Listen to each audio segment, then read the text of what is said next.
तो लगातार non-stop India voice की ये कवरेज जारी है, तो पल पल का अपडेट लेकर हाजिर हैं हम। मैं आपके साथ तिलक चावला और मैं प्रियंका मिश्रा। एक बार फिर से लगातार पल पल की खबरें आप तक पहुंचा रहे हैं और जिस तरह के रुझान निकलकर सामने आ रहे हैं, ऐसे में साफ है कि इंडिया गठबंधन के खेमे में कहीं ना कहीं खुशी की लहर है। इसी खुशी की लहर के बीच में राहुल गांधी ने क्या कुछ कहा है, वो आपको सुनवाते हैं। ये चुनाव इंडिया गठबंधन और कांग्रेस पार्टी सिर्फ एक राजनीतिक दल के खिलाफ नहीं लड़ी थी। ये चुनाव हम बीजेपी, एक राजनीतिक दल, हिंदुस्तान के इंस्टीट्यूशंस, हिंदुस्तान का जो पूरा गवर्नेंस का स्ट्रक्चर है, इंटेलिजेंस एजेंसीज, सीबीआई, ईडी, ये सब, आधी जुडिशरी, इन सब के खिलाफ हम लड़े थे। क्योंकि इन सब संस्थाओं को, इन सब इंस्टीट्यूशंस को नरेंद्र मोदी जी ने और अमित शाह जी ने कैप्चर करा, धमकाया, डराया। लड़ाई संविधान को बचाने की थी, कॉन्स्टिट्यूशन को बचाने की थी। और मैं आपको सच बताऊं तो मेरे माइंड में था पहले से, जब इन्होंने हमारा बैंक अकाउंट कैंसिल किया, जब चीफ मिनिस्टर्स को जेल में डाला, पार्टियां तोड़ी, मेरे माइंड में था कि हिंदुस्तान की जनता अपने संविधान के लिए एक साथ खड़ी होकर लड़ जाएगी। और यह सच साबित हुआ। मुझ में भरोसा था और मैं हिंदुस्तान की जनता से, इंडिया गठबंधन के पार्टनर्स से, कांग्रेस पार्टी के हमारे सब नेताओं और बब्बर शेर कार्यकर्ताओं से दिल से धन्यवाद करना चाहता हूं। कांग्रेस पार्टी के सब नेताओं ने 2-3 चीजें की। सबसे पहले हमने इंडिया गठबंधन के पार्टनर्स की रिस्पेक्ट की, उनकी जो विशेष थी उनको हमने साथ लिया। और आपने देखा होगा कि जहां भी गठबंधन लड़ा, हम एक होकर लड़े। दूसरी बात, कांग्रेस पार्टी ने क्लैरिटी से हिंदुस्तान को एक नया विजन दे दिया है। Pro poor vision, pro production vision Hindustan को इंडिया गठबंधन ने साफ दे दिया है। ये जो हमारा परफॉर्मेंस हुआ है, इंडिया गठबंधन का परफॉर्मेंस हुआ है, इसके पीछे कॉन्स्टिट्यूशन, जो रिजर्वेशन पर बीजेपी ने आक्रमण किया, जनता अदानी जी को मोदी जी से डायरेक्टली कोरिलेट कर रही है। मोदी जी की हार होती है, स्टॉक मार्केट कहता है भैया मोदी जी गए तो अदानी जी गए। मतलब डायरेक्ट रिलेशनशिप है, करप्शन की रिलेशनशिप है। और देश ने नरेंद्र मोदी जी को साफ कह दिया है कि हम आपको नहीं चाहते हैं। And this is the main thing that this election has said. The country has unanimously and clearly stated, we do not want Mr. Narendra Modi and Mr. Amit Shah to be involved in the running of this country. We do not like the way they have run this country. We do not appreciate the way they have attacked the constitution. We do not appreciate the way they have run this country for the last 10 years. So that is a huge message to Mr. Narendra Modi. Hindustan के सबसे गरीब लोगों ने किया है, सबसे गरीब लोगों ने किया है, मजदूरों ने किया है, किसानों ने किया है, दलितों ने किया है, आदिवासियों ने किया है, पिछड़ों ने किया है। इन लोगों ने इस कॉन्स्टिट्यूशन को बचाया है। इस कॉन्स्टिट्यूशन, ये कॉन्स्टिट्यूशन देश की आवाज है। बहुत सारे लोग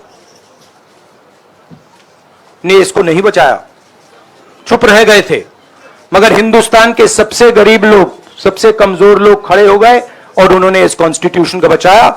मैं उनका धन्यवाद करना चाहता हूं, उनसे कहना चाहता हूं कि कांग्रेस पार्टी आपके साथ खड़ी है। जो हमने आपको वायदे किए थे, हम वो वायदे आपके लिए पूरे करेंगे। वैसे राहुल गांधी के इन बयानों से एक तस्दीक होती है कि राहुल गांधी या फिर कांग्रेस इस बात से इनकार नहीं कर रही कि वो सरकार बनाने का प्रयास नहीं करेगी। हां, इन आंकड़ों से यह जतलाने की कोशिश जरूर हो रही है कि हम हार कर भी जीत गए।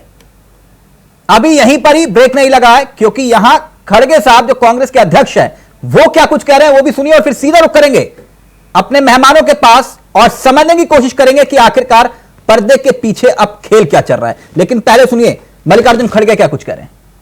मैं तो पहले कहूंगा, ये जो रिजल्ट है जनता की रिजल्ट है और ये जनता की जीत है और लोकतंत्र की जीत है।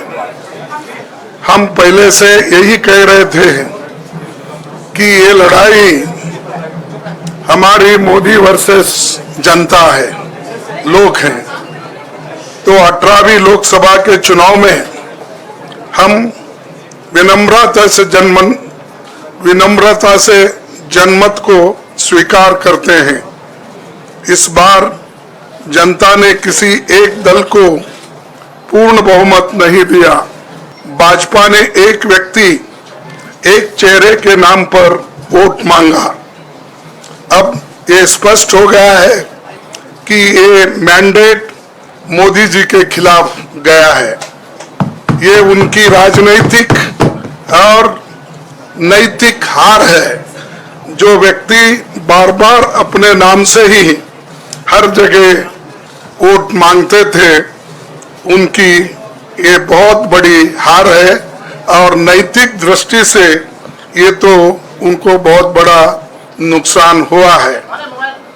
आप जानते हैं कि कांग्रेस पार्टी और हमारे इंडिया गठबंधन से बहुत प्रतिकूल माहौल में चुनाव लड़ा। सरकारी मशीनरी ने कदम कदम पर अवरोध डाला। बैंक खाते सीज करने से लेकर तमाम नेताओं के खिलाफ अभियान चलाया। हमने महंगाई, बेरोजगारी, किसानों और मजदूरों की बदहाली और संविधान संस्थाओं का दुरुपयोग जैसे विषयों को केंद्रीय मुद्दा बनाकर हम जनता के सामने गए थे। इन मुद्दों पर बड़ी संख्या में लोग हमसे जुड़े, हमारा समर्थन किया। प्रधानमंत्री ने जिस तरह का कैंपेन किया वो इतिहास में लंबे समय तक याद रखा जाएगा। कांग्रेस के घोषणा पत्र के बारे में मोदी जी ने जो झूठ फैलाया, जनता ने उसे समझ लिया। मैं इस मौके पर कहना चाहूंगा कि श्री राहुल गांधी जी की दोनों यात्राएं, भारत जोड़ो यात्रा और भारत जोड़ो न्याय यात्रा के दौरान लाखों करोड़ों लोगों को मिलना, लोगों की समस्याओं को सुनना और आगे चलकर उन समस्याओं का हल ढूंढना हमारे कैंपेन का आधार बना। भाजपा नेतृत्व की अहंकार की वजह से हुई। उन्होंने धीरे धीरे सारे संवैधानिक संस्थाओं के ऊपर गैर कानूनी तरीके से कब्जा करने की कोशिश की। फिर इनका उपयोग विरोधी दल के खिलाफ करने लगे।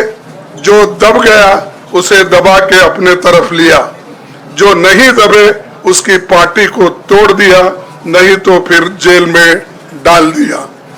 लोगों को ये विश्वास हो गया था कि मोदी जी को एक मौका और मिला तो अगला हमला संविधान पर सीधा होगा और लोकतंत्र पर होगा। मैं इंडिया गठबंधन के अपने सभी साथियों और शुभचिंतकों का धन्यवाद करता हूं। सभी एक साथ मिलकर एक स्वर में रहे, सभी ने मिलकर प्रचार किया और एक दूसरे की मदद की। हमारे हजारों लाखों कार्यकर्ताओं ने अच्छे तालमेल के साथ काम किया। आप सभी का धन्यवाद। अभी हमारी लड़ाई अंजाम तक नहीं पहुंची है। हम सबको आने वाले दिनों में इसी तरह लोगों के अधिकारों के लिए, संविधान की रक्षा के लिए, लोकतंत्र के बचाव के लिए, देश की तरक्की के लिए, सीमाओं पर सुरक्षा के लिए लड़ते रहना चाहेंगे।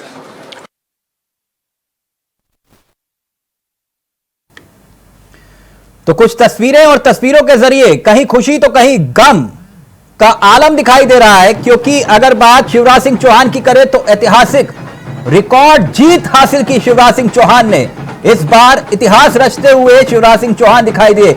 8 लाख से ज्यादा मतों से, 8 लाख के ज्यादा मार्जिन से चुनाव जीता शिवराज सिंह चौहान। वैसे मध्य प्रदेश की सियासत के सबसे बड़े चेहरे एक बार फिर से बनते हुए शिवराज सिंह चौहान दिखाई दिए, क्योंकि जिस तरह से चुनाव जीता और पहले मध्य प्रदेश में चुनाव जिताया था विधानसभा का, और अब खुद चुनावी पिच पर जीत हासिल। और ये दिल्ली की तस्वीरें भी आपके सामने, जश्न का माहौल बीजेपी के घर में दिखाई दे रहा है।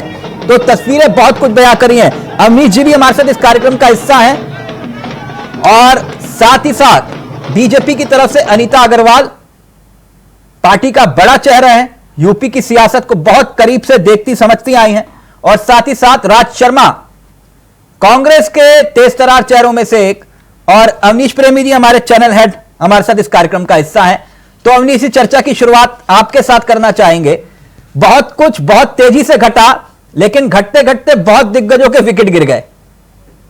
देखिए बिल्कुल, और तिलक सबसे बड़ी बात है कि जो आंकड़ा है वो एक तरह से कहा जाए कि ऊपर नीचे थोड़ा बहुत दिखाई दे रहा है। जिस तरह हम बात करें एनडीए की तो 290 सीटों पर उसको फिलहाल बढ़त है, और अगर हम इंडिया गठबंधन की बात करें तो 235 सीटों पर है। लेकिन सबसे बड़ी बात यह है कि भले ही कांग्रेस यानी कि इंडिया गठबंधन सरकार बनाने की स्थिति में ना हो, वो आंकड़ा उसके पास ना हो, लेकिन जिस तरह प्रेस कॉन्फ्रेंस अभी राहुल गांधी ने की है तो विश्वास, एक तरह से कहा जाए आत्मविश्वास उनके अंदर झलक रहा था। और जिस तरह उन्होंने भारत जोड़ो यात्रा निकाली, निश्चित तौर पर उसका लाभ भी यहां पर कांग्रेस गठबंधन को मिला है। इसके साथ साथ बीजेपी के लिए अगर मैं ये कहूं कि अभी तक जो आंकड़ा बीजेपी गठबंधन के पास है, एनडीए के पास है, उसमें से उसको 66 सीटों का नुकसान है, और सबसे बड़ी बात है कि वो 66 की 66 सीटें बीजेपी की हैं। तो हम सीधे तौर पर यह भी कह सकते हैं कि अगर राम मंदिर की बात करें या हम बात करें मोदी मैजिक की, तो फिलहाल वो दोनों ही यहां पर चलते हुए दिखाई नहीं दिए। लेकिन अवनीश जी, यूपी ने चौंका दिया नहीं? यूपी ने इंडिया गठबंधन को भी चौंका दिया और बीजेपी को भी चौंका दिया। देखिए बिल्कुल चौंकाने वाले आंकड़े, और सबसे बड़ी बात यह है कि जिस तरह वहां पर समाजवादी पार्टी और इंडिया गठबंधन ने मिलकर चीजें निकाली है, यानी कि जो सीटें हैं वो एक तरह से जादुई आंकड़ा है। और सबसे बड़ी बात है कि वो एक तरह से समाजवादी पार्टी और कांग्रेस के लिए उत्तर प्रदेश के संजीवनी है, क्योंकि बहुत समय से देखा जा रहा था कि कांग्रेस उत्तर प्रदेश से गायब हो गई थी। लेकिन इतना जरूर है कि समाजवादी पार्टी को भी एक तरह से संजीवनी मिली है, और बीजेपी के लिए आत्मचिंतन का विषय है कि आखिरकार ऐसा क्या हुआ कि बीजेपी के अंदर जहां उसका गढ़ था, जहां योगी की बात की जा रही थी और कहा यह जा रहा था कि डबल इंजन की सरकार का मैजिक वहां पर दिखाई देगा, लेकिन ऐसा कुछ भी दिखाई नहीं दिया। सबसे बड़ा फैक्टर क्या दिखाई दिया आपको इस चुनाव के भीतर, अगर हम देखें तो? क्योंकि तमाम राज्यों में आप जाकर लोगों का मन टटोल रहे थे, चुनाव में सबसे बड़ा मुद्दा क्या दिखाई दिया और क्यों बीजेपी को इतना बड़ा लॉस हुआ? देखिए पहले तो मेरा मानना है कि बीजेपी जिन मुद्दों को लेकर चल रही थी वो मुद्दे कहीं ना कहीं जनता ने स्वीकार नहीं किए। हाँ, इतना जरूर रहा क्योंकि गठबंधन था, तमाम दल मिले हुए थे, तो अलग अलग सीटें उनको मिलती चली गई। लेकिन जिस तरह बात थी कि बेरोजगारी, वो मुद्दा कहीं नहीं था। जो मुद्दे कांग्रेस गठबंधन ने अपने मैनिफेस्टो में उठाए थे उनको लोगों ने बहुत अच्छा माना, और यही कारण रहा कि उनकी सीटें बढ़ी। दूसरा मैं आपको यह भी बता दूं तिलक कि अगर हम अब तक के आंकड़ों की बात करें, 235 सीटों पर यहां पर इंडिया गठबंधन फिलहाल बढ़त बनाए हुए है, लेकिन इतनी बड़ी सीटों की उम्मीद शायद इंडिया गठबंधन को भी नहीं थी, वो भी यह मानकर नहीं चल रहा था। दूसरी बात यह कि आपने एग्जिट पोल देखा होगा, जो नतीजे सामने आए थे उसमें भी इंडिया गठबंधन को इतनी सीटें नहीं दिखाई दे गई थी। 350 के पार यहां पर एनडीए गठबंधन को दिखाया जा रहा था। तो अब यह कह सकते हैं कि इस तरह का परिणाम निश्चित तौर पर अप्रत्याशित है, और यही कारण है कि जितने एग्जिट पोल सामने आए थे वो सारे धराशायी यहां पर हुए हैं। जी, एग्जिट पोल भी मुंह के बल गिरे सारे, नहीं प्रियंका? जी बिल्कुल तिलक जी, जिस तरह से यहाँ पे एग्जिट पोल की बात कर रहे हैं, लेकिन तमाम समाजवादी पार्टी कांग्रेस की हम बात कर रहे हैं, लेकिन एक चीज यहाँ पर हम सबसे छूटती नजर आ रही है, वो आ रही है बीएसपी ने जिस तरह से अलग अलग सीटों पर तिकड़म भिड़ाने की कोशिश की थी, और कहीं ना कहीं ऐसा माना जा रहा था, बीजेपी की बी टीम भी कहा जा रहा था। लेकिन अब जिस तरह के नतीजे सामने आए हैं, ऐसे में ये साफ है कि बीएसपी 0 है, लेकिन नुकसान ज्यादा इंडिया का आकलन होगा कि नुकसान किसके लिए ज्यादा हुआ, किसके लिए कम हुआ, लेकिन फिलहाल दिखाई दे रहा है कि ये सपा के लिए फायदे का सौदा साबित हुआ। खैर, अनीता अग्रवाल जी कैसे हैं आप? बढ़िया, फर्स्ट क्लास। First class. तो आपकी बार कितने पार? लोकतंत्र है, लोकतंत्र का जो भी नतीजा है उसको हर्ष स्वीकार कर रहे हैं हम, खुशी है। नहीं, बहुत अच्छी बात है। मैंने पूछा आपकी बार कितने पार? अरे जिसमें पार तो सबके सामने आ ही रहा है। ठीक है, 400 पार नहीं हुआ तो कम से कम 300। नहीं, यहाँ तो 300 भी पार नहीं हुआ मैडम। लेकिन सरकार हमारी बन रही है। नहीं, सरकार तो बन रही है, लेकिन जो आप दावा कर रहे थे दुनिया की सबसे बड़ी पार्टी और 38 सहयोगी दल आपके, गलत तो नहीं कह रहा, 38 से भी शायद ज्यादा हो गए थे बाद में, नीतीश जी भी आ गए थे, और फिर ऐसी क्या वजह रही कि आपने 400 पर टारगेट किया, आप 300 भी क्रॉस नहीं कर पाए, और वो भी 38 40 दलों के साथ भी? ये सही मैंने में हम अगर आपको बताएं तो चक्कर क्या था कि 400 पार जो हम लोगों ने कहा था उसमें लोग ओवर कॉन्फिडेंस, हमारे कुछ लोग हो गए थे, हम भी ओवर कॉन्फिडेंस है कि हम लोग जीते हुए हैं। तो हाँ। उसमें ये चीज बात हम मानते हैं इस बात को कि थोड़ा सा हम लोग के अंदर कमी ये रही कि हम लोग ओवर कॉन्फिडेंस जीत ही रहे हैं, उसमें थोड़ी लापरवाही कह सकते हैं, लापरवाही कर गए हम लोग, और कोई कारण नहीं हुआ। बाकी ऐसा नहीं, और दूसरी गर्मी के कारण वोट नहीं निकल पाए, हमारे वोट घर से नहीं निकल पाए। हाँ। हमारे वोट बहुत कम डले, परसेंटेज बहुत कम हो गया है। तो इस ऐसा नहीं है कि हम कहीं हारे, हम हारी नहीं है, लेकिन हमारी लापरवाही से हम थोड़ा सा पीछे हटे हैं। अच्छा, लापरवाही की वजह से हार गए? नहीं, हारने के मतलब जो है वो कह रहे हैं कि भैया नैतिक हार तो है ही नहीं, हारे नहीं। देखिए क्या है कि हम लोगों ने कहा 400 वर्ष हम लोग तो यहाँ पर प्रधानमंत्री नरेंद्र मोदी का ट्वीट भी निकलकर सामने आया है। जनता ने लगातार तीसरी बार एनडीए पर विश्वास जताया, एक ऐतिहासिक उपलब्धि, मैं इस स्नेह के लिए जनता जनार्दन को नमन करता हूं। तो नतीजे आने के बाद प्रधानमंत्री नरेंद्र मोदी ने ट्वीट कर जनता का आभार व्यक्त किया है। उन्हें विश्वास दिलाता हूं कि जनता की आकांक्षाओं को पूरा करने के लिए पिछले दशक में किए गए अच्छे कार्यों को जारी रखेंगे, और अपने सभी कार्यकर्ताओं का यहाँ पर प्रधानमंत्री ने उनकी कड़ी मेहनत के लिए उन्हें सलाम किया है। शब्द कभी भी उनके, ये पूरा ट्वीट प्रधानमंत्री नरेंद्र मोदी ने किया, असाधारण प्रयासों के साथ न्याय नहीं कर पाएंगे। तो भारतीय जनता पार्टी के तमाम कार्यकर्ताओं को यहां पर धन्यवाद प्रधानमंत्री नरेंद्र मोदी ने किया है, जनता को एक बार फिर से धन्यवाद किया है। हालांकि जिन आंकड़ों की बात हम कर रहे थे 290 293 के बीच अभी सिमटती हुई नजर आ रही है, 300 का आंकड़ा नहीं छू पा रही है। अब देखना ही होगा कि जब तक नतीजे पूरी तरह से डिक्लेयर होते हैं तब तक कितना फेरबदल देखने को मिलता है। बिल्कुल, बहुत बड़ी बात है। और इसके साथ साथ दिल्ली जो बीजेपी हेडक्वार्टर है, वहां से हमारे साथ हमारे सहयोगी शाहिद खान जुड़ चुके हैं। सीधा रुक कर रहे हैं ग्राउंड जीरो से पल पल का अपडेट। हमारे तमाम सहयोगी सुबह से नॉन स्टॉप इन 7 चरणों में इंडिया वॉइस के तमाम सहयोगियों ने ग्राउंड जीरो से आपको रिपोर्ट पहुंचाई है। और इस वक्त दिल्ली में बीजेपी हेडक्वार्टर पर इस वक्त मौजूद है हमारे सहयोगी शाहिद, सीधे उन्हीं के पास रुक कर रहे हैं। क्या कुछ अपडेट शाहिद आपके पास?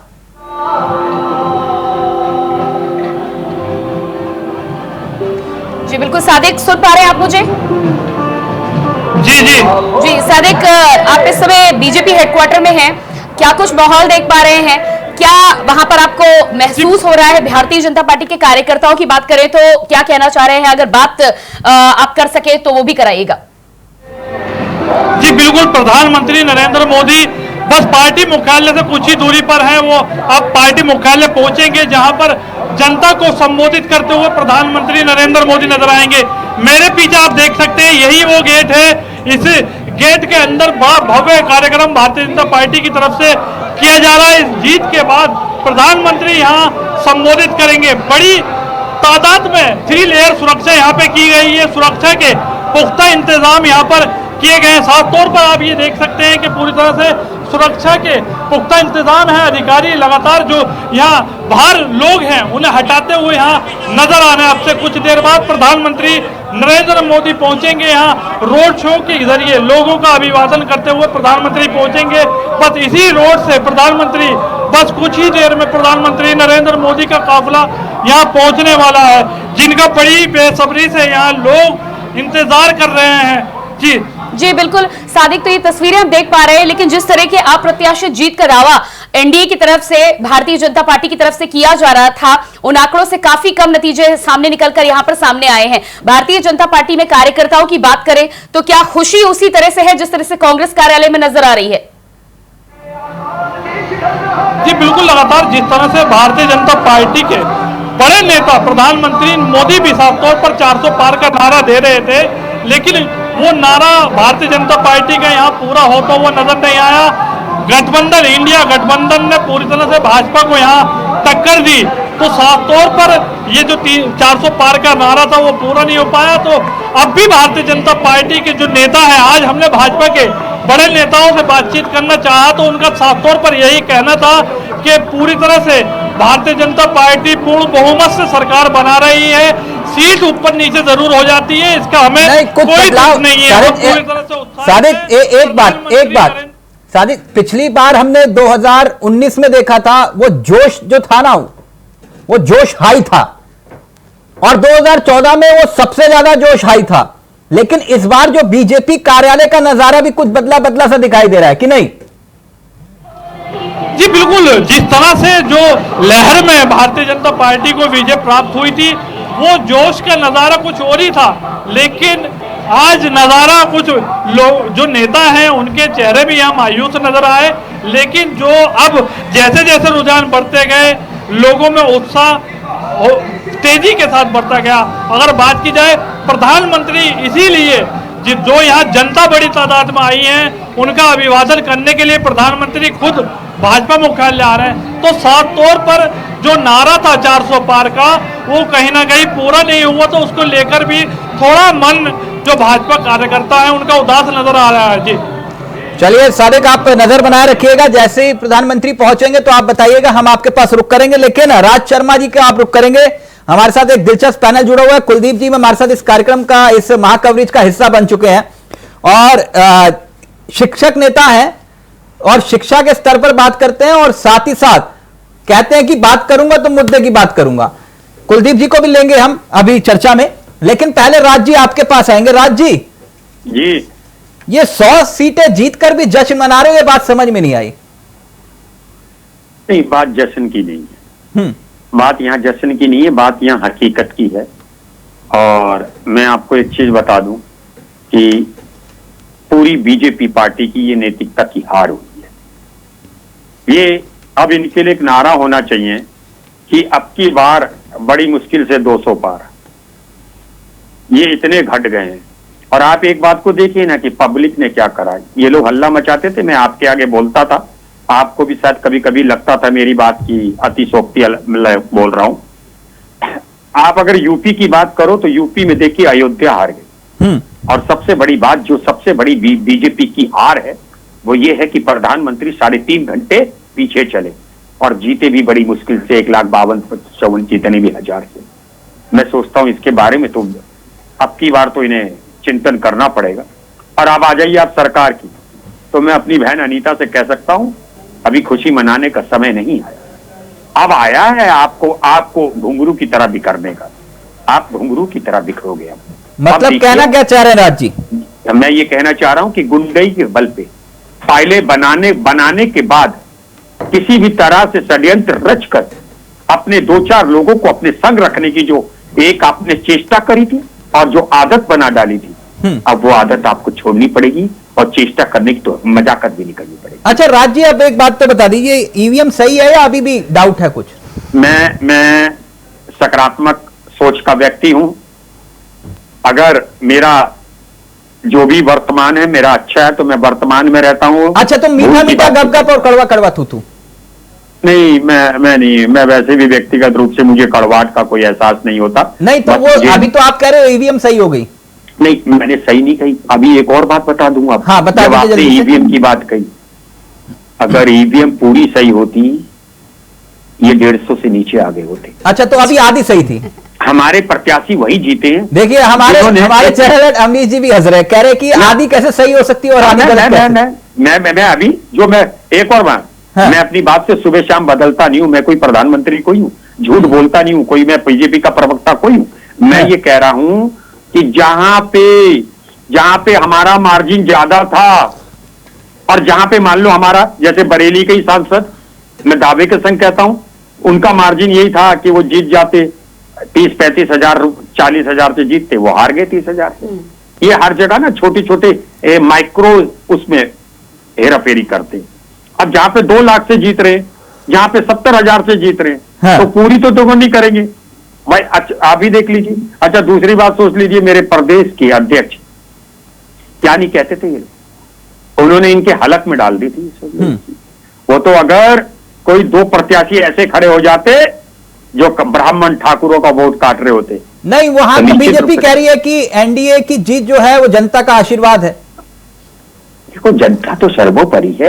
अब तो जब वो मोदी जी हवा की उड़ साधना गई, का जिक्र कर रहे हैं अमित शाह जी। ये साधना की अब बताऊं आपको, इनको क्या फल मिला मोदी जी को? ये अच्छे आदमी को पार्टी में भी पनपने नहीं देते थे।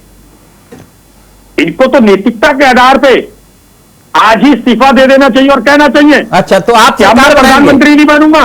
नहीं, राज जी, पार्टी में देखिए, राज जी सरकार बनाएंगे क्या? कोशिश पूरी है। नहीं, कैसे? अब ये नहीं बताऊंगा, ये तो फिर गड़बड़ हो जाएगा अगर आपको बता अच्छा, दिया। ये नहीं बताओगे आप? ना राज जी, आपको भी नहीं पता? पता है। पता है तो बताइए ना। मैं नहीं, आप मुझे अपने जाल में नहीं फंसा पाओगे, और वो तो आज तो वैसे भी नहीं फंसने वाला मैं। नहीं, आज नहीं फंसाऊंगा मैं आपको। हाँ, वैसे भी आप फंसते नहीं है। बस इतना तो बता दीजिए, नंबर चाहिए होते हैं साहब एक और बात सरकार बता दूं? बनाने के लिए। लो, मैं जब आपने कह दिया तो इशारों को अगर समझो तो राज को राज रहने दो। आप ये समझ लो, आप समझते हो जो उधर जा सकता है वो इधर भी आ सकता है। जैसे कि क्या? वाह वाह वाह, धीरे धीरे सारी चीज पूछ लोगे आप तो। नहीं, बता दोगे धीरे धीरे तो मैं पूछ भी लूंगा राज जी। ना, मैं धीरे धीरे नहीं बताऊंगा, मैं अपना रास्ता बदल दूंगा अभी। हाँ, बस। नहीं राजी, ऐसा भी तो हो सकता है कि जो इंडिया गठबंधन के साथ हो वो जा सकता है उधर, जैसा आप उनके लिए सोच रहे हैं। हाँ, ऐसा ही इंडिया गठबंधन के लिए भी तो सोचिए ना। आप आज की तारीख में देखा जाए तो जो एनडीए है वो बहुत मजबूत स्थिति में है। नहीं, मैं बताता हूं आपको इसकी गुंजाइश। देखिए, कुछ भी हो सकता है, वो तो एक अलग बात है, लेकिन हमारी तरफ का व्यक्ति उधर जाए ये गुंजाइश कम है। नहीं, वो अवनीश जी बिल्कुल सही कह रहे हैं। आप कह रहे हैं इशारों को समझो, राज को राज रहने दो। राज जी, लेकिन वो जो अवनीश जी कह रहे हैं, कहीं ऐसा भी तो हो सकता है कि जिन्होंने जैसे इंडिया गठबंधन का निर्माण किया वही चले गए एनडीए में। अब आप उम्मीद कर रहे हो कि जिन्होंने निर्माण किया, क्या पता वही वापिस आ जाए? यही कह रहे हो ना? नहीं, मैं नहीं कह रहा हूं कुछ ऐसा। हाँ, फिर क्या कह रहे हो? मैं आपकी जुबान को अपने पे क्यों डालूं? ना अपनी जुबान आप में डालने दूंगा। हाँ, तो आप मगर ये समझाओ तो तो बात- सही। अच्छा, बड़ा दल कौन है? बड़ा दल कौन है? नहीं, बड़ा दल तो हम ही है। आप है कैसे? नहीं, कैसे क्या? 100 का आंकड़ा है सर। नहीं, बड़ा दल हम है। कैसे? नहीं, आप बोल सो। अच्छा, वैसे पूछ रहे तो देखो, ये तो बात सही है ना कि बीजेपी अगर सिंगल पार्टी तो बीजेपी बड़ी है ही ना, इसमें क्या दिक्कत है बताइए। हाँ, तो फिर उसी को ही तो आप हमारे गठबंधन के लिए कह रहे थे, सॉरी। हाँ, तो आपका गठबंधन भी 235 ही है सर। अरे बात तो सुनो ना। हाँ, कितने 235 है? कितने चाहिए? 37? हाँ, बल्कि 235 नहीं, आप इसे 5 और बढ़ाइए, लेकिन 240। तिलक जी, यहाँ पर ये भी है कि 235 पूरे गठबंधन को मिलाकर है, और उधर भारतीय जनता पार्टी की बात करें तो अकेले 240-41 पर है। मगर आपको तो अंतर है ना, 30-35 चाहिए, और अंतर उनको है ना। तो वो बातचीत शुरू हो गई। वहां तीसरी बार शपथ लेने की तैयारी कर रहे हैं प्रधानमंत्री, आप सरकार बनाने की बात कर रहे हो। अरे एक और मेरी बात सुनिए, मैंने पहले भी कहा था, कौन कहता है मोदी जी झुकते नहीं, झुकाने वाला चाहिए, झुक भी जाते हैं। कौन कहता ये है? भी भारतीय गधे, जनता मतलब पार्टी हार के टूटती जीतने वाले को भी बाजीगर कहते हैं ना राज जी। नहीं, आपकी नहीं, एक राजी, आपकी एक बात से तो मैं सहमत हूं कि जिस एक तरह और आपके बात, जो इन्हें आप- राहुल गांधी है वो भी बिल्कुल आत्मविश्वास उनके अंदर झलक रहा है, वही आत्मविश्वास आपके अंदर झलक रहा है। लेकिन नहीं, सबसे बड़ी बात यह है कि सरकार बनाने के लिए जो आंकड़ा चाहिए आप उसके करीब नहीं है। नहीं भाई, आप अपने वार रूम में बैठ के कह सकते हो ना करीब नहीं है।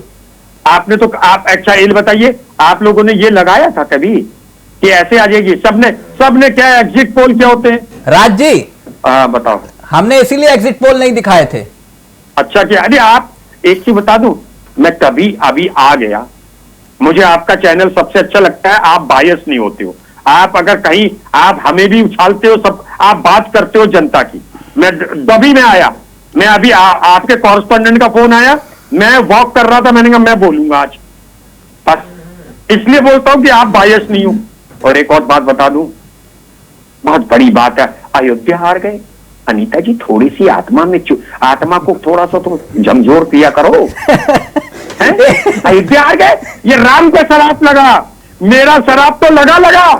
अरे वाह, अब याद आई, राम पुरुषोत्तम राम का शराब आपको खा गया। गंगा मैया, जिस माँ के बेटे ने अपनी माँ से झूठ बोला, मां ने उसके 2.5 वोट मतलब ये सियासत भी गजब है अवनीश जी। देखिए ये सियासत बड़ी गजब है। ये इतनी बेरहम सियासत है कि हारने के बाद भी हार का जश्न मना रहे हैं राज जी। नहीं, हम हारे कहां? नहीं तो मैं कहता रहा हूं सर, ये इसको हार नहीं कहते हैं। ठीक है सर, ये आपका आत्मविश्वास है, ये आत्मविश्वास है आपका। आप सरकार बनाएंगे जो। और बताइए जवाब दे दो 1 मिनट।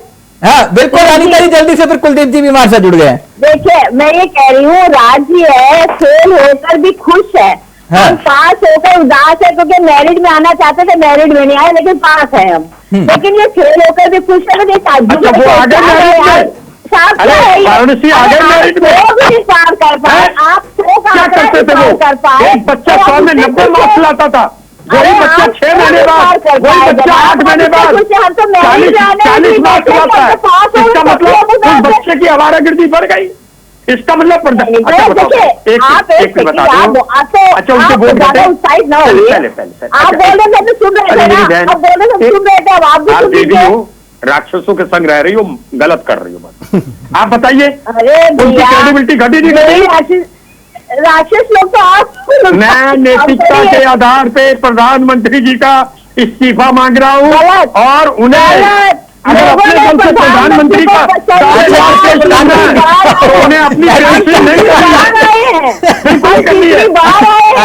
अभी राज जी एक मिनट, शिवराज सिंह जीते ना 8 लाख से, ये बड़ी लेफ्टिनेंट जीते ना 5 लाख से, कि 10 साल के बाद तीसरी बार आए हैं। बड़ी बात है। मेरिट लिस्ट राम का शराब लग गया, मोदी जी को थोड़ा सा और लग जाता, वो तो गंगा मैया से नहा लिए तो माने का बेटे को चोरी की रक्षा कर ली। तीसरी बार आए। राज जी, राज जी एक मिनट, राज जी एक मिनट। आज लग रहा है पूरे फॉर्म में राज जी। अटल जी की सरकार गिर गई थी, याद रखिएगा अनीता जी। अटल जी का साथ आपको इसलिए लगा था कि एक दिन आएगा कांग्रेस के लोग हंसेंगे। आप अटल जी बोले थे कांग्रेस के लिए। हाँ एक मिनट अनिता जी आते हैं आपके पास, एक मिनट। कुलदीप मलिक के पास, शिक्षक नेता है कुलदीप जी। आपने कहा था मुद्दों की बात करता हूं, लेकिन चुनाव किस मुद्दे के इर्द गिर्द घूमा और ये जो नतीजे जी सामने आ रहे हैं, उम्मीद थी आपको? जी देखिए तिलक जी, जहां तक नतीजों की बात है और आपने उम्मीद की बात कही, तो मैं कई बार आपके साथ भी जो है डिबेट में मैं शामिल रहा और मैं हमेशा से एक बात कहता आया कि मैं पश्चिम उत्तर प्रदेश से हूं, मैं मुजफ्फरनगर जिले से आता हूं। और मुजफ्फरनगर जिले के लोगों ने और पश्चिम उत्तर प्रदेश के लोगों ने 2014 में भारतीय जनता पार्टी को विश्व की नंबर 1 पार्टी बनाया था और उसमें केवल और केवल भाजपा वालों ने कुछ नहीं करा था, हिंदू मुस्लिम का तड़का लगा था। 2013 में मुजफ्फरनगर के हिंदू मुस्लिम दंगों के दम पे पश्चिम उत्तर प्रदेश के लोग इनके बहकावे में आए और ये विश्व की नंबर 1 पार्टी बने और फिर 2019 में भी बहकावे में आए। लेकिन जब से चुनाव चल रहा, डॉक्टर कुलदीप मलिक इसी बात को कह रहा था कि यही पश्चिम उत्तर प्रदेश के लोग भारतीय जनता पार्टी को इस बार चुनाव में मिट्टी में मिलाने का काम करेंगे। जी आज बहुमत तो आ गया ना बीजेपी? नहीं भाई, एक बात बताओ, बहुमत तो आ गया लेकिन 400 पार कहां गया? और मैं आपको एक बात बताऊं, अगर आप मुद्दों की बात कर रहे तो कहीं ना कहीं जो नकली मुद्दे थे, आज हिंदुस्तान की जनता ने उन नकली मुद्दों को नकारा।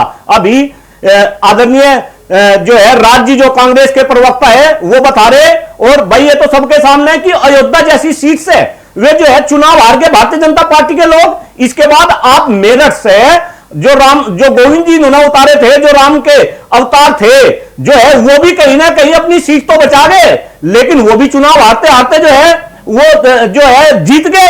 तो कहीं ना कहीं भारतीय जनता पार्टी को सोचना पड़ेगा। मैं कह रहा कि अब हिंदुस्तान के अंदर राजनीति में असली मुद्दों की बात होने लगी। कहीं ना कहीं हिंदुस्तान के 143 करोड़ लोग हिंदू मुस्लिम के जंजाल में जो फंसाए गए थे, भारतीय जनता पार्टी ने जो फंसाए थे, आज चुनाव के परिणाम से आप ये कह रहे हैं कि राम मंदिर वाला मुद्दा नहीं चल पाया? क्यों आपको ऐसा नहीं लगता? मैं आपसे ही सुनना चाह रहा, क्या आपको ऐसा नहीं लगता? नहीं, आप गंभीर ना आप भी मुद्दों पे बात करो और मैं टीवी डिबेट में आपके साथ में इसी वैसा हूं क्योंकि आप मुद्दों पे बात करते हैं। आप दिल पर हाथ रख के बताओ कि क्या आपको नहीं लगता कि राम मंदिर का मुद्दा इनका टाइट हुई फीस हो गया? आप मुझे बताओ। नहीं, टाई फिक्स होता तो फिर ये बहुमत कैसे ले आते? नहीं, 400 पार क्यों नहीं आए फिर इनके? और तिलक जी एक बात बताओ, बहुमत कहां, कैसा बहुमत? अरे जो भारतीय जनता पार्टी खुद में 300 पार का नारा लगा रही थी, वो भारतीय जनता पार्टी आज 250 तक भी नहीं पहुंच सकी।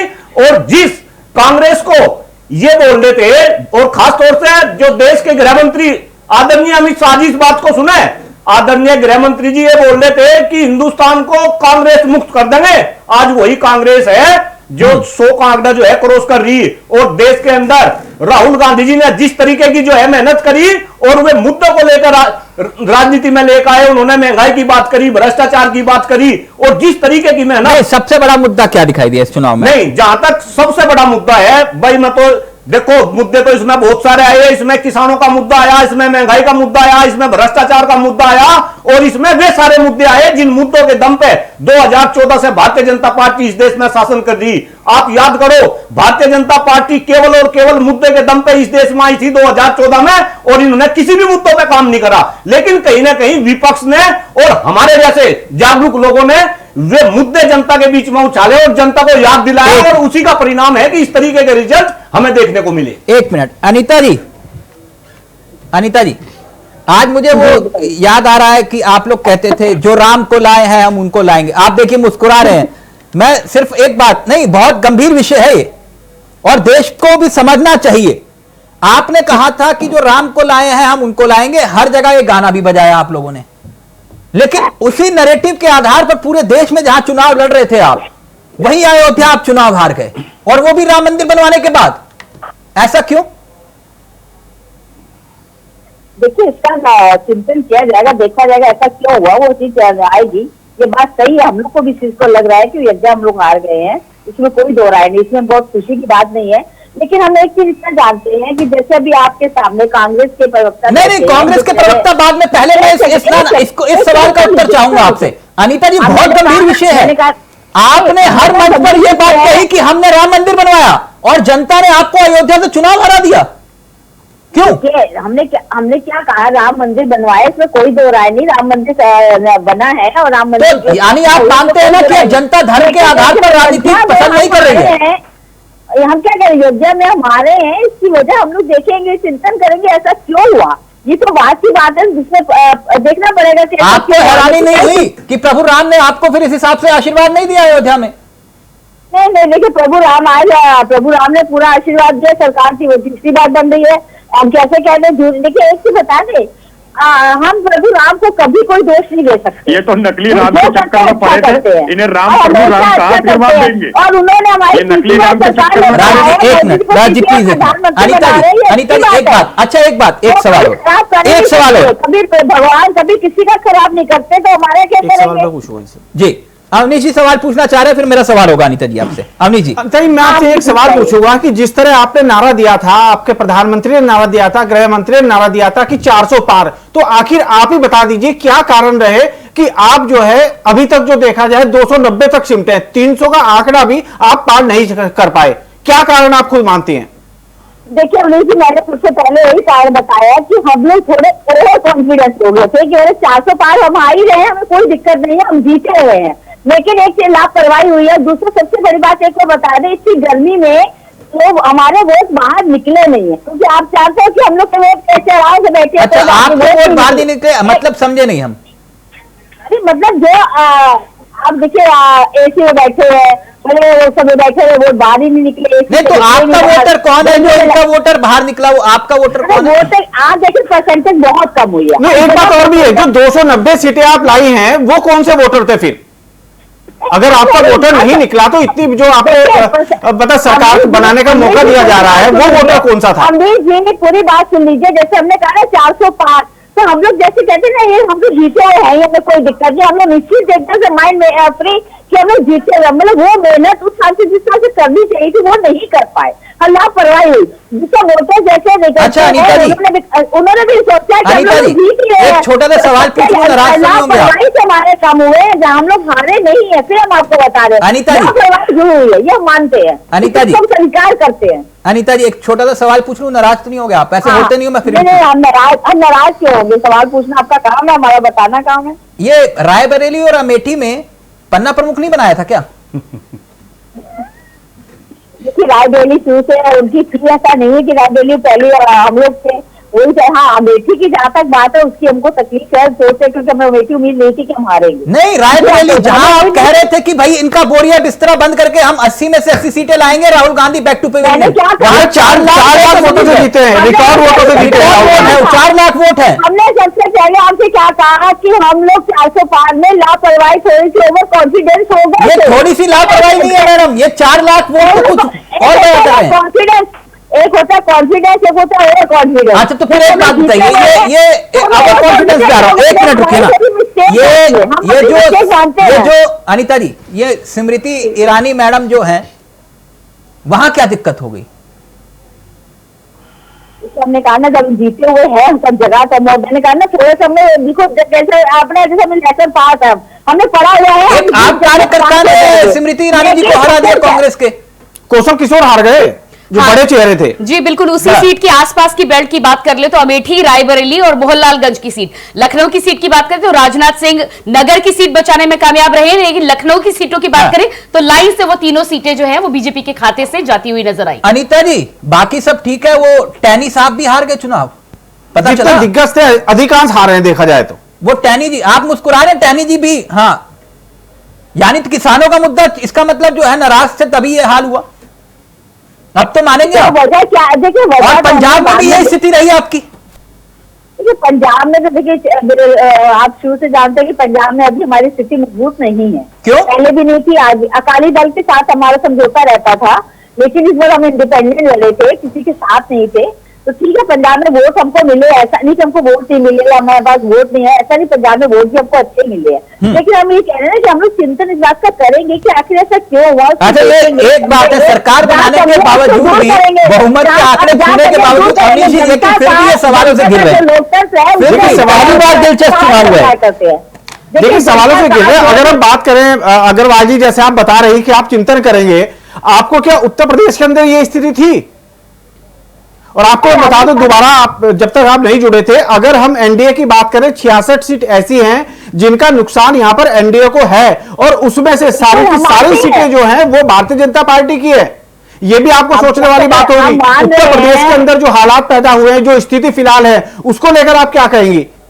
देखिए आपकी बात को मैं मानते हैं, ऐसा नहीं कि हमारे नुकसान हुआ है, लेकिन हम उस नुकसान कैसे हुआ, क्यों हुआ, कैसे, इस चीज को देखेंगे ना। सबसे बड़ी बात है कि जब आदमी को लगता है कि अब इसमें में क्या हुआ, हमसे क्या गलती हुई, कैसे, उसको हम लोग परखेंगे, देखेंगे, उसके बाद उसको पूरा करेंगे। देखिए यहाँ पे अप डाउन तो चलता रहता है। जी, इसके अलावा तिलक जी अगर उत्तर प्रदेश में बात की जाए तो ठाकुरों की नाराजगी की अगर हम बात कर ले तो पुष्पेंद्र सरोज को जीत मिली है, धनंजय सिंह ने समर्थन किया, उसके बावजूद भारतीय जनता पार्टी को हार का सामना करना पड़ा है, संजीव बालियान को हार का सामना करना पड़ा है। ठाकुरों को लेकर चाहे गृहमंत्री अमित शाह ने मंच से माफी मंगवा दी, सब कर दिया, लेकिन वो तमाम कोई पैतरा चलता हुआ नजर नहीं आया। ये कुलदीप जी, ये बहुत बड़ी बात प्रियंका कह रही हैं कि ये ठाकुर वाला जो मसला था जी, नाराजगी वाला जी, ये लगता है आपको ये जमीन पे काम किया? देखिए तिलक जी, इसमें तो कोई दौरानी जिस तरीके के परिणाम आ रहे तो बिल्कुल, और मैं तो ठाकुर से ही नहीं, आप पहली तो बात, मैं जातिवाद पे बात नहीं करता, लेकिन आप अगर जाति की बात कर रहे हैं तो भारतीय जनता पार्टी से लगभग हर जाति नाराज है। आप देखो, मैं जाट लाइन की अगर आप बात करो तो सारा का सारा बहुमत कैसे हासिल करें? नहीं, तो आप यूपी की बात कर रहे हैं ना, आप यूपी में देखो, आप कैराना सीट की बात करो, आप सहारनपुर सीट की बात करो, आप जो है मुजफ्फरनगर सीट की बात करो, आप बिजनौर सीट की बात करो, यहां पर लगभग हर जाति, बिल्कुल गंभीरता से मैं इस बात को कह रहा, हर जाति कहीं ना कहीं भारतीय जनता पार्टी से नाराज है। और अगर हम ठाकुर समाज की बात कर रहे हैं तो ठाकुर समाज तो इनका कोर वोटर हुआ करता था, 100% वोट जो है ठाकुरों की जो है भारतीय जनता पार्टी को जाती थी। बताइए, अरे भाई ये बताइए, लखनऊ के ठाकुर नहीं लड़े हैं क्या? बोले ठाकुर नहीं लड़े हैं क्या? पंडित नहीं लड़े हैं क्या? सब जीते नहीं है क्या भाजपा में? आप संगीत सोम ठाकुरी है बहन जी, संगीत सोम ठाकुरी है मुजफ्फरनगर से, और किस तरीके से खुला विरोध करा है आपको भी पता, और ठाकुरों की जगह जगह पंचायतें हुई, खुलकर उन्होंने जो है आपका विरोध करा, और वो विरोध कहीं ना कहीं परिणाम में झलक रहा, लेकिन इसके बावजूद भी आप मानने को तैयार नहीं होगी, मुझे बहुत अच्छे से पता, आप नहीं मानोगी। अग्रवाल जी, एक बयान आया था संजीव सोम का, जिसमें उन्होंने साफ तौर पर कहा था कि वो संजीव बालियान को नहीं जानते, संजीव बालियान कौन है, और ये अभी लोकसभा चुनाव के समय आया था। सबके विकास की बात करते हैं, ठाकुर पंडित की राजनीति नहीं करते कि ठाकुर और पंडित और बैकवर्ड ये सब नहीं। ठाकुर पंडित की राजनीति नहीं करते, धर्म की राजनीति कम नहीं करते। हिंदुस्तान की जनता ने करारा शपथ मारा भारतीय जनता पार्टी के काल में। आप जरा इस बात को ध्यान से सुने अनिता बहन जी, जिस तरीके से धर्म की राजनीति को लाकर आपने असली मुद्दों को राजनीति से खत्म कर दिया, जनता ने आपको करारा जवाब दिया। हमारे हैं, आप माने या ना माने, राम हमारे मरते जनता लोग के साथ है। हमें जन्म से पुष्पेंद्र यादव सपा के युवा नेता है, वो भी हमारे साथ जुड़ गए हैं। एक मिनट पुष्पेंद्र, राजनाथ सिंह भी यहाँ पे नहीं है। अनिता जी, अच्छा ठीक है, अब बधाई ले लो ना। अब कुलदीप जी बधाई भी दे रहे हैं सरकार बनाने की। हम तीसरी बार सरकार में आए, 2 बार रहने के बाद तीसरी बार जनता ने मौका दिया। ना अभी आपकी सरकार बनी नहीं, आप ये ना कहो आप सरकार में आ गए। देखो कुलदीप जी, अभी सरकार राज्य की तरह बोल रहे हैं। नहीं भैया, आप सरकार बनाने में एक बात बताओ, अभी सरकार कहां से बनेगी? इनको तो अब तक इन्विटेशन नहीं मिला। क्या बात कर दिया आपने? 290 और ये तो जोड़ तोड़ की राजनीति करे। अब इनको भी पता चलेगा अगर जोड़ तोड़ की राजनीति अगर ये भारतीय जनता पार्टी वाले कर सके तो क्या इंडिया गठबंधन वाले जोड़ तोड़ की राजनीति नहीं कर सकते? देखिए, मुझे कोई मतलब इंडिया गठबंधन से नहीं, ना मुझे भाजपा वालों से। डॉक्टर कुलदीप मलिक तो जो फैक्ट है वो आपके चैनल के माध्यम से हिंदुस्तान की जनता तक पहुंचा रहा है। दे रहा है आपको, जरा मुझे भी समझा दो। नहीं, आप कह रहे हो कहां से आंकड़ा दिखाई दे रहा है, समझा दो मुझे। नहीं, आप एक बात बताओ, भारतीय जनता पार्टी की कितनी सीट है? जितनी भी ये दूसरी जो है सीट है जो एनडीए गठबंधन में जो इनके साथ में है, ये क्या टूट कर एनडीए गठबंधन में नहीं जा सकते? अरे लेकिन कुलदीप मलिक जी, सबसे बड़ा दल होने के नाते निमंत्रण तो पहले भारतीय जनता पार्टी और एनडीए को मिलेगा। निमंत्रण आ जाएगा, इनकी सरकार बन जाएगी। वो तो अटल बिहारी वाजपेयी जी को भी याद था, एक वोट से सरकार गिर गई थी। क्या इतिहास अपने आप को नहीं दोहरा सकता? ये तो देखना होगा कि अटल बिहारी वाजपेयी और मोदी और शाह में कितना अंतर है। गंभीर बात मेरी बात पूरी नहीं। एक बात बताओ, भारतीय जनता पार्टी से दूसरे जो दल है आज देश के अंदर, आप किसी दल की बात करो, वे किस तरीके से नाराज है और कहां वे स्वतंत्रता फील करेंगे? आप ये भी देखो, भारतीय जनता पार्टी का तो इतिहास है, ये तो जिसे लेके चले उसे बर्बाद करते हैं, उसका बेड़ा अलग करते हैं। अभी बहुत कुछ बाकी है। आपके कहने का मुताबिक चंद्रशेखर वीपी सिंह बहुत कुछ हो सकता है जी, है ना? ये देश की सियासत है। देखा जी, एक देश के प्रधानमंत्री रात को 2 बजे उनको उठाया गया और बोले कि सुबह जाके शपथ लीजिए। हुआ ना ऐसा? जी बिल्कुल, इंदु कुमार गुजराल जी के साथ बिल्कुल हुआ। हाँ, अभी खैर आप जो बात कह रहे हैं हुआ सियासत में कई बार, लेकिन तब का दौर कुछ और था, आज दौर कुछ और है। तब की बीजेपी अटल बिहारी वाजपेयी वाली बीजेपी थी, आज मोदी जी वाली बीजेपी है। ये फर्क है। एक मिनट, पुष्पेंद्र यादव जी, मेरी आवाज आ रही है? आ रही। पुष्पेंद्र भाई, आज लग रहा है कि विपक्ष जीत के हार कर भी जीत गया, आप लोग हार कर भी जश्न मना रहे हो, ये समझ में नहीं आ रहा। देखिए, आप तिलक भाई सब समझ रहे हैं और सभी लोग समझ रहे हैं। आप एक बात बताइए, उत्तर प्रदेश की जनता ने जो बीजेपी के मुंह पे तमाचा जो मार के दिखाया है, जो इन लोगों को ये था कि उत्तर प्रदेश में आप गलत करो ठीक करो, भारत में आप गलत करो ठीक करो, संविधान की धज्जियां जो पिछले कुछ दिनों से उड़ाई गई, विपक्षी नेताओं को नेता ना मान के ऐसे मानो जैसे कोई उनको अपराधी, जबरदस्ती अपराधी बनाकर उनको जेलों में ठूसा जा रहा था। इतिहास में पहली बार ऐसा हुआ कि मुख्यमंत्री रहते हुए मुख्यमंत्री जेल में गए। कुछ चीजें इतनी भयंकर चीजें हुई जो हमारे संविधान को हिलाने का जिन्होंने काम किया। यूपी में क्या लगा आपको, ये जो जातिवादी सियासत आपने की उसका लाभ मिला आपको? नहीं सर, नहीं जातिवादी आप नहीं, जातिवादी कैसे करें बताइए आप? हमने सर पीडीए का नारा दिया, हमने उस पीडीए के नारे को अपने बिल्कुल प्रेम पे उतारा, हमने जो वोटें दी तो उसे जातिवादी सियासत ही बोलते हैं ना? सर मेरी बात सुनिए, जैसे कि हमने सिर्फ वो किया जो जनता ने चाहा, पीडीए की जो आवाज थी हमने उसको उठाया। और आपने देखा होगा समाजवादी पार्टी ने जितने टिकट बांटे हैं, और ऐसा भी हुआ है तो पीडीए के हिसाब से ही टिकट बटे हैं। परिवार को छोड़ के अगर आप देखें तो 1-2 को छोड़ के, वरना कोई यादव को टिकट नहीं है, मुस्लिम को भी नहीं। यादव को सिर्फ परिवार का कोटा था ना, यादव का नहीं मेरी पुष्पेंद्र यादव को थोड़ी ना दिया था, ये तो जो 5 परिवार वाले थे उन्हीं को टिकट मिला, पुष्पेंद्र यादव को नहीं मिला। नहीं सुनिए, वो यादव सर, अगर परिवार की सीट से अगर हम लोग जीत रहे हैं और परिवार की सीट से अगर हम जीत रहे हैं तो इंडिया गठबंधन को से क्या दिक्कत है? और परिवारवाद कहाँ नहीं है मुझे बताइए, किस पार्टी में नहीं है? आप आपके यहाँ थोड़ा ज्यादा कम हो सकता है, लेकिन परिवारवाद तो है। ज्यादा कम नहीं है। हम सुनिए, हाँ। हमने ये कहा कि हमारे जितने कैंडिडेट हैं वो कहां से कैंडिडेट लायक नहीं है, ये समझाइए। परिवार में ऐसा तो नहीं है कि वो टिकट लायक है नहीं, उसको टिकट दे दिया गया और एमपी बना दिया गया, वो उसका लायक है तो इसलिए उनको दिया गया, इसलिए नहीं दिया गया कि भाई वो मैं व्यक्तिगत नहीं जाता, लेकिन अगर ये कह रहे तो मैं उदाहरण के साथ आपको समझा सकता हूं, अगर आप चाहें तो।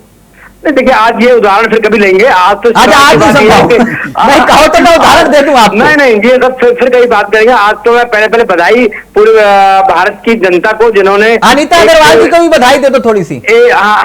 सबको बधाई जिन्होंने आज ये शुरुआत कर दी। और दूसरी बात ये कि देखिए तिलक भाई, जब सत्ता बदल सकती है, मेरी बात समझिएगा, अब कम से कम इतना रहेगा कि इनके जो बिल्कुल खुले जो हाथ थे कि जिसके साथ गलत करो ठीक करो, वो नहीं होगा। दूसरी बात यह है कि अब हमारे पास नायडू जी और क्या नाम है हमारा बिहार से नीतीश जी, ये दो ऐसे फैक्टर रहेंगे बीच में कि जब ये नाराज हुए ये सीधा कहेंगे हाँ जी इंडिया गठबंधन हम तुम्हारे साथ है। और सरकार इनको बीच में कब इनको धोखा सरकार से मिल जाए ये आप देखिएगा आने वाले टाइम में।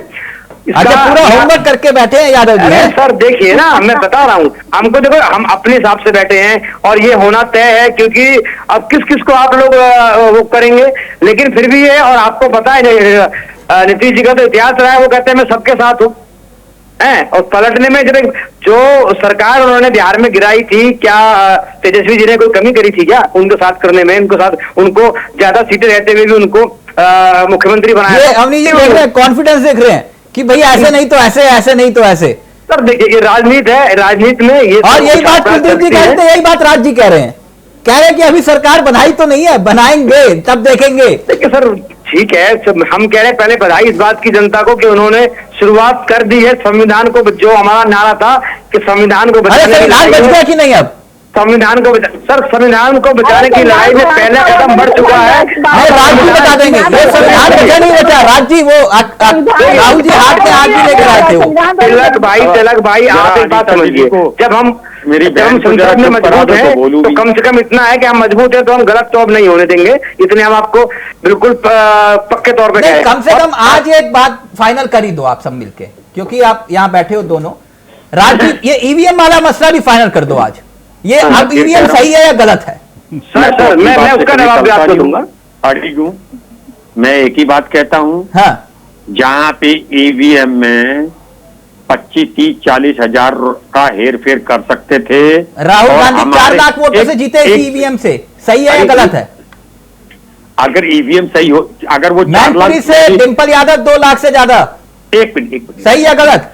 एक मिनट, अगर वो 2 लाख, जैसे राहुल जी 4,30,000 से जीते तो ईवीएम में गड़बड़ नहीं होती तो उनका 60,000 हो जाता, 4,60,000। भगवान भला करे। तो आपने शिकायत कर दी क्या चुनाव आयोग से? वाह, ये गजब की थ्योरी देते हो राज जी आप। हाँ प्रिया जी मैं फॉर्मूला समझा सकता हूँ, जाइए।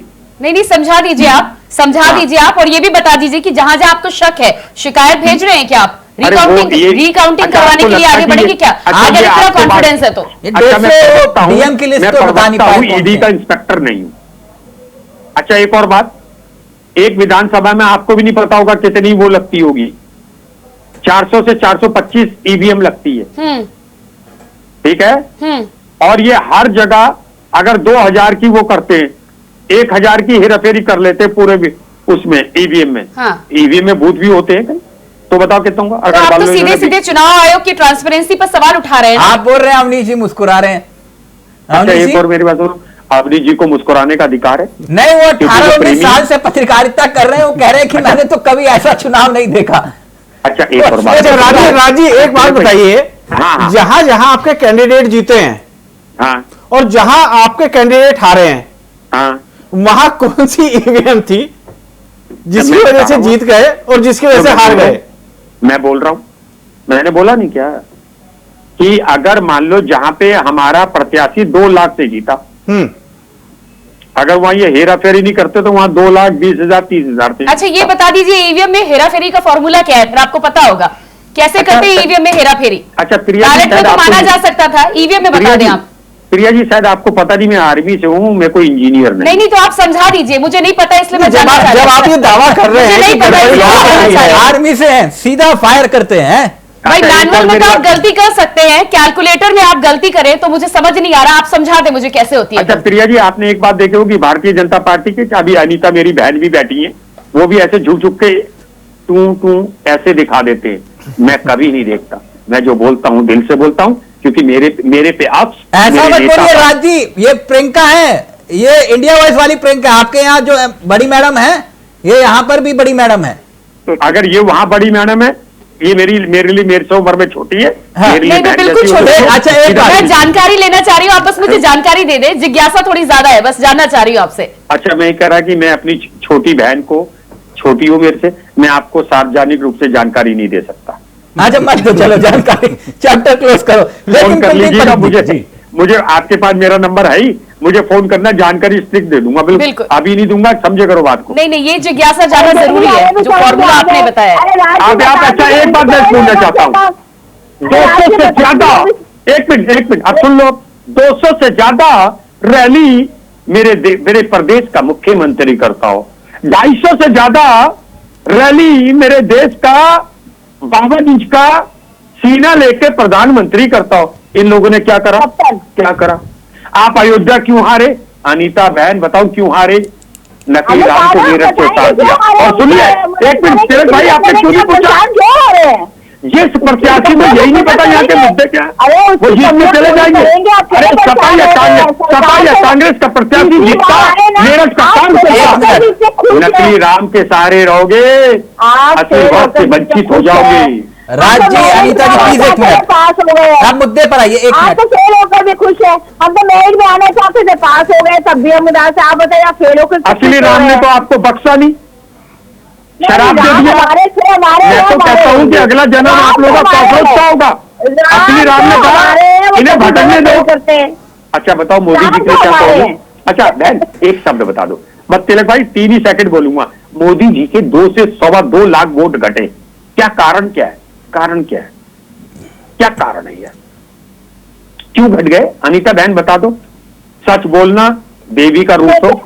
हमने क्या कहा? लोकतंत्र अनीता जी, ये कुल मिलाकर कह रहे हैं जो वादा, जो दावा आप कर रहे थे कि हर सीट पर 5 लाख से ज्यादा वोट पर जनता ने दिया, हम स्वीकार करते हैं, साहस स्वीकार करते हैं। अनीता जी, कोई दिक्कत नहीं, तीसरी बार जनता ने मौका दिया, ये उनका शुक्रिया अदा है। गंगा मैया ने उनके वोट कम करे, जब गंगा मैया ने देखा कि दूसरी गौ माता उसमें कर रही है, उन्होंने अगर दूसरी गैया भी दिख जाती ना आपकी सरकार रहने तो के बाद 75,000 वोट से प्रधानमंत्री हार जाते। और मेरी इच्छा थी, आज मैं दुखी भी हूँ, मेरा प्रदेश अध्यक्ष जीत जाते, अरे मजा आ जाता। नहीं, मजा आ कि जाता। कौन जीता कौन हारा अभी उस पर हम चर्चा कर रहे हैं, लेकिन एक बात तो दूसरी एक गैया बात दिख है, जाती ना गंगा में। एक मिनट ईमानदारी से एक सवाल का, ये 7 चरणों में चुनाव हुआ जी ठीक जी देश के नहीं दुनिया के इतिहास में सबसे बड़ा चुनाव हुआ, जी सबसे ज्यादा लोगों ने वोट डाले जी। लेकिन इन 7 चरणों में क्या मुद्दे जीत पाए? जी देखिए तिलक जी, अगर हम इन 7 चरणों की बात करें और हम पहले चरण की बात करें और उससे पहले चुनाव प्रचार की बात करें, तो कहीं ना कहीं ऐसा लग रहा था कि देश के अंदर जो चुनाव होगा वो कहीं मुद्दों पे चुनाव होगा। जिस तरीके से देश के प्रधानमंत्री आदरणीय मोदी जी ने गारंटी की बात करी और उनकी गारंटी में कहीं ना कहीं वे मुद्दे भी आ रहे थे, लेकिन पहले चरण से जो सबसे बड़ा चरण था, यह भी आप बात ध्यान रखें, पहले चरण से भारतीय जनता पार्टी को यह लगने लगा था कि जो उनका 400 पार का नारा है वो कहीं ना कहीं पीछे हट रहा। तो भारतीय जनता पार्टी वाले कहीं ना कहीं मुद्दों से भटक गए और उन मुद्दों से भटकने का परिणाम यह हुआ कि देश के प्रधानमंत्री अपनी भाषाशाली पे भी नियंत्रण नहीं रख सके। मैं कई स्टेटमेंट आपको याद दिला रहा, देश के प्रधानमंत्री ने चुनाव प्रचार के अंदर यह कहा कि अगर कांग्रेस की सरकार बनेगी तो ये मंगलसूत्र छीन लेंगे, अगर कांग्रेस की सरकार बनेगी तो ये राम मंदिर को ढुआ देंगे, अगर कांग्रेस की सरकार बनेगी तो अगर 2 भैंस है तो 1 भैंस कांग्रेस वाले छीन के ले जाएंगे। मैं तो कहीं ये बात कह रहा था कि अगर हम भैंसों की बात करें तिलक जी, 15 करोड़ भैंस है इस देश के अंदर, इसका मतलब है 7.5 करोड़ भैंस ये कांग्रेस वाले कहां बांधते भाई? अपने दफ्तर में बांधते या इनका क्या अरेंजमेंट करते? इस तरीके की बात अगर देश के प्रधानमंत्री जी अपने चुनाव प्रचार के अंदर कर रहे, तो क्या आप मान रहे कि ये मुद्दे में कहीं जो है मुद्दे के अंदर मुद्दे हावी हुए चुनाव के अंदर? मुद्दे जीते क्या? नहीं, हाँ कुछ हद तक मुद्दे जीते, कैसे? हद तक मुद्दे जीते क्योंकि कहीं ना कहीं चुनाव के अंदर, अगर मैं विपक्ष की बात करूं, विपक्ष के अंदर विपक्ष के लोगों ने किसानों का मुद्दा उठाया, विपक्ष के लोगों ने कर्मचारियों का मुद्दा उठाया, विपक्ष के लोगों ने महंगाई का मुद्दा उठाया, विपक्ष के लोगों ने जिस तरीके से मुद्दे पब्लिक के अंदर उठाए, तो कहीं ना कहीं मैं फिर कह रहा कि भारतीय जनता पार्टी ने जो जंजाल बिछा था इस देश के लोगों के ऊपर, धर्म का, हिंदू मुस्लिम का, बहुमत कैसे मिल गया? नहीं, हाँ मैं बता रहा बहुमत कैसे मिल गया। देखिए, ये गारंटी तो चली ना मोदी? नहीं गारंटी कहां चल गई? आप क्या बात कर रहे थे? लगी अगर गारंटी चलती तो आज एनडीए गठबंधन 400 के पार होता, भारतीय जनता पार्टी 300 के पार होती। गारंटी बिल्कुल फ्लॉप रही।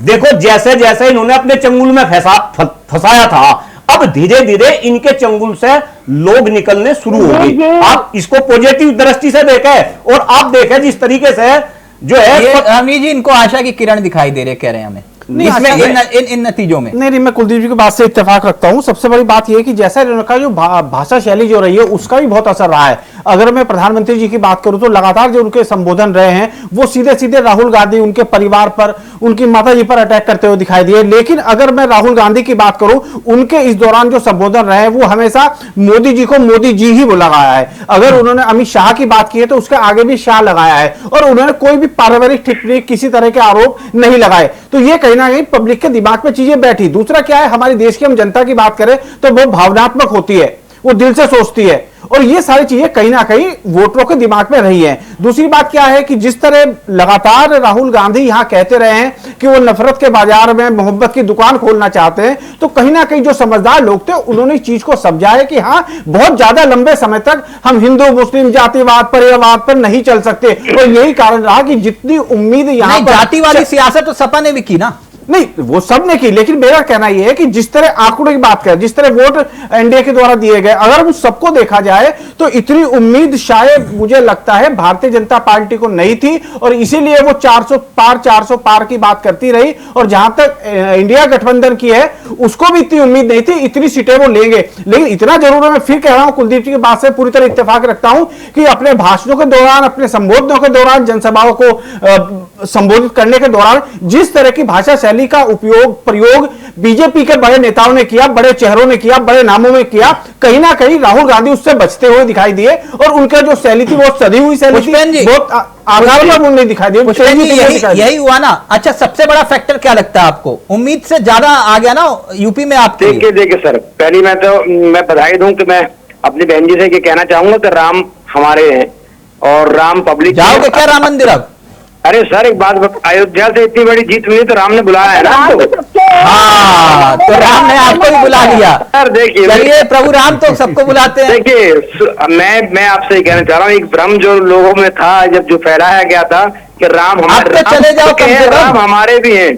पुष्पेंद्र भाई, अब तो चले जाओ कम से कम। देखिए, राम हमारे दिल में है, हम क्यों नहीं जाएंगे? और पहले भी राष्ट्रपति जी ने कहा था कि हम जाएंगे, लेकिन जाएंगे मतलब जब बीजेपी बुलाएगी तब नहीं जाएंगे ना। कब उन्होंने मना किया? आपने देखा होगा, उन्होंने कहा कि ये जब ये प्राण प्रतिष्ठा हुई थी तो उन्होंने कहा था ये तस्वीरें दिखाइए। मैं एक मिनट, राज जी नाराज मत होइएगा, कुछ तस्वीरें दिखा रहा हूं। बीजेपी कार्यालय में देश के प्रधानमंत्री का स्वागत हो रहा है। प्लीज जरा तस्वीरें दिखाइए राज जी को।